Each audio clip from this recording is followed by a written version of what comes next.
Researchers have been studying the factors that influence us to say yes to the requests of others for over 60 years, and there can be no doubt that there's a science to how we are persuaded, and a lot of this science is surprising. When making a decision, it would be nice to think that people consider all the available information in order to guide their thinking, but the reality is very often different. In the increasingly overloaded lives we lead, more than ever, we need shortcuts or rules of thumb to guide our decision-making. My own research has identified just 6 of these shortcuts as universals that guide human behavior. They are reciprocity, scarcity, authority, consistency, liking, and consensus. Understanding these shortcuts and employing them in an ethical manner can significantly increase the chances that someone will be persuaded by your request. Let's take a closer look at each in turn. So, the first universal principle of influence is reciprocity. Simply put, people are obliged to give back to others the form of behavior, gift, or service that they have received first. If a friend invites you to their party, there's an obligation for you to invite them to a future party you are hosting.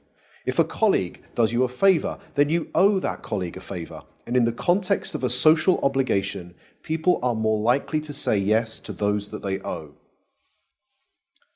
One of the best demonstrations of the principle of reciprocation comes from a series of studies conducted in restaurants.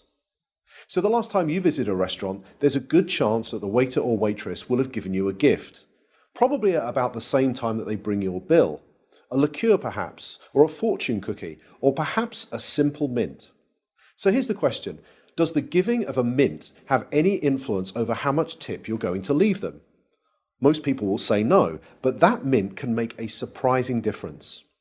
In the study, giving diners a single mint at the end of their meal typically increased tips by around 3%. Interestingly, if the gift is doubled and 2 mints are provided, tips don't double. They quadruple, a 14% increase in tips. But perhaps most interestingly of all is the fact that if the waiter provides 1 mint, starts to walk away from the table, but pauses, turns back, and says, "For you nice people, here's an extra mint," tips go through the roof, a 23% increase, influenced not by what was given, but how it was given. So the key to using the principle of reciprocation is to be the first to give and to ensure that what you give is personalized and unexpected. The second universal principle of persuasion is scarcity. Simply put, people want more of those things they can have less of. When British Airways announced in 2003 that they would no longer be operating the twice-daily London-New York Concorde flight because it had become uneconomical to run, sales the very next day took off. Notice that nothing had changed about the Concorde itself. It certainly didn't fly any faster, the service didn't suddenly get better, and the airfare didn't drop. It had simply become a scarce resource, and as a result, people wanted it more. So when it comes to effectively persuading others using the scarcity principle, the science is clear. It's not enough simply to tell people about the benefits they'll gain if they choose your products and services. You'll also need to point out what is unique about your proposition and what they stand to lose if they fail to consider your proposal. Our third principle of influence is the principle of authority, the idea that people follow the lead of credible, knowledgeable experts. Physiotherapists, for example, are able to persuade more of their patients to comply with recommended exercise programs if they display their medical diplomas on the walls of their consulting rooms. People are more likely to give change for a parking meter to a complete stranger if that requester wears a uniform rather than casual clothes. What the science is telling us is that it's important to signal to others what makes you a credible, knowledgeable authority before you make your influence attempt. Of course, this can present problems. You can hardly go around telling potential customers how brilliant you are, but you can certainly arrange for someone to do it for you. And surprisingly, the science tells us that it doesn't seem to matter if the person who introduces you is not only connected to you, but also likely to prosper from the introduction themselves.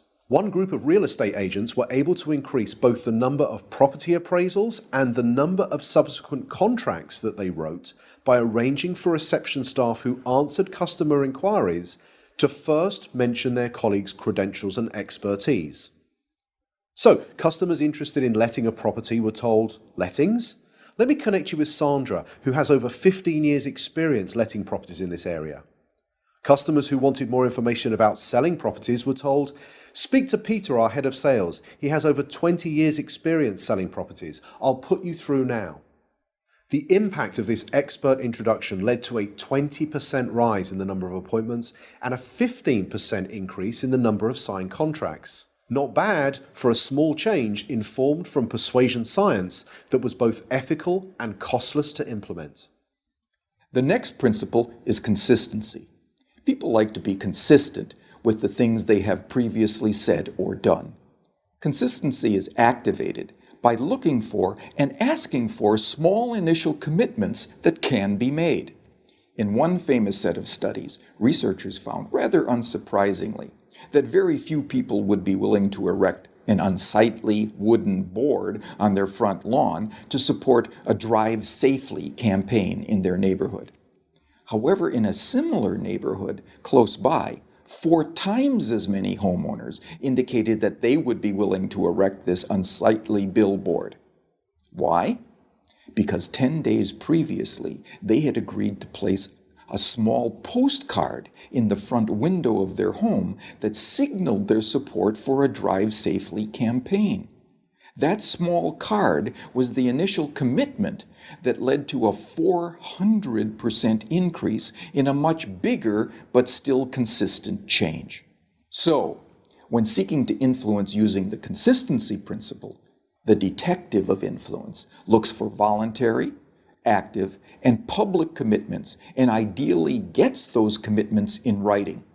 For example, one recent study reduced missed appointments at health centers by 18%, simply by asking the patients rather than the staff to write down appointment details on the future appointment card. The fifth principle is the principle of liking. People prefer to say yes to those that they like. But what causes one person to like another? Persuasion science tells us that there are 3 important factors.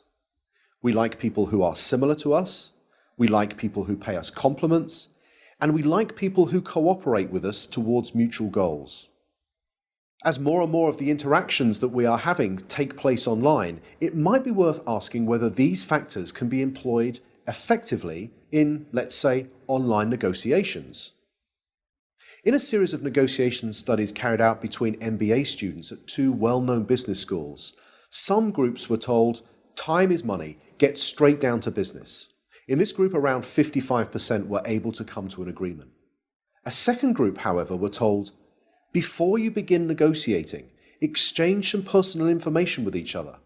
Identify a similarity you share in common, then begin negotiating." In this group, 90% of them were able to come to successful and agreeable outcomes that were typically worth 18% more to both parties. So to harness this powerful principle of liking, be sure to look for areas of similarity that you share with others and genuine compliments you could give before you get down to business. The final principle is consensus. Especially when they are uncertain, people will look to the actions and behaviors of others to determine their own.